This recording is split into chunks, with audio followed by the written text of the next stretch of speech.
My name is Dr. Stuart Parkinson. I am Executive Director of Scientists for Global Responsibility. We are a UK organisation whose membership includes 600 scientists and engineers. I am an environmental scientist with nearly 30 years' experience of research and advocacy work on climate change and energy issues. My professional background also includes a PhD in climate change science from Lancaster University, 5 years as a postdoctoral research fellow in climate and energy policy at Surrey University, and a year as an expert reviewer for the UN Advisory Body on Climate Change, the IPCC. I have also worked in and with UK industry. The main grounds on which I object to the planning application is that it would make a major contribution to climate change. This coal mine, if approved, would significantly undermine local, national and international efforts to reduce carbon pollution as agreed in policy documents including the 2015 Paris Climate Agreement, the 2008 UK Climate Change Act and Cumbria County Council's Climate Change Strategy. These efforts are essential to help reduce the risk of extreme storm and flood events similar to those which Cumbria has experienced in recent years. The most recent report of the IPCC highlighted our vulnerabilities even to relatively modest levels of climate change. The report showed that efforts to reduce carbon pollution need to be stepped up rapidly, with approximately 1 decade left for the world to take transformative action. This action would need to include major changes in the iron, steel and cement industries. Coal is a highly polluting fuel, especially in terms of carbon pollution.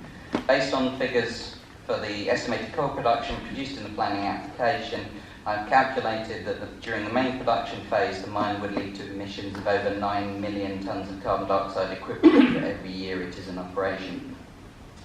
This amount is similar to the annual emissions of over 1 million British citizens. This estimate includes both direct and indirect emissions. Coal mines emit significant levels of methane, a powerful greenhouse gas which further exacerbates climate change. This coal mine would be no different, and such emissions are very hard to control despite claims made in the application. The steelmaking process globally has been slowly moving to less carbon-intensive production methods.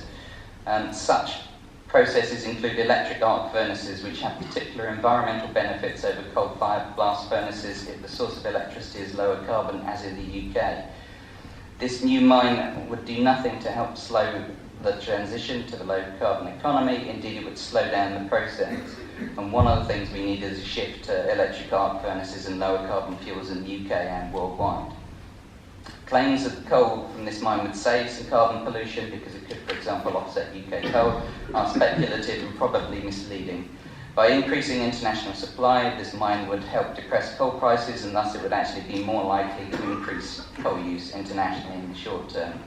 In any case, the transportation emissions, as Henry's graph showed, are a tiny proportion of the emissions released during the coal and steel making.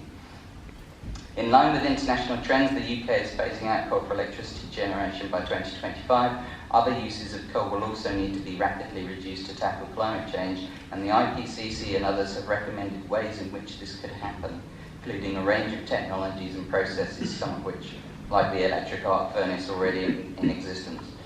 Hence, this mine is highly unlikely to be economically viable for anything close to its claimed 50-year lifespan, thus becoming a stranded asset. Cumbria authorities would therefore do better to encourage economic activities with a more promising future, for example, renewable energy, forestry or tourism.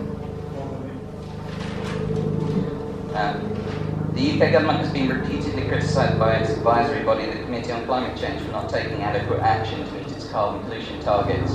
The committee itself has yet to update its assessments in the light of the latest IPCC report, meaning that the government's policies are even further behind the scientific evidence.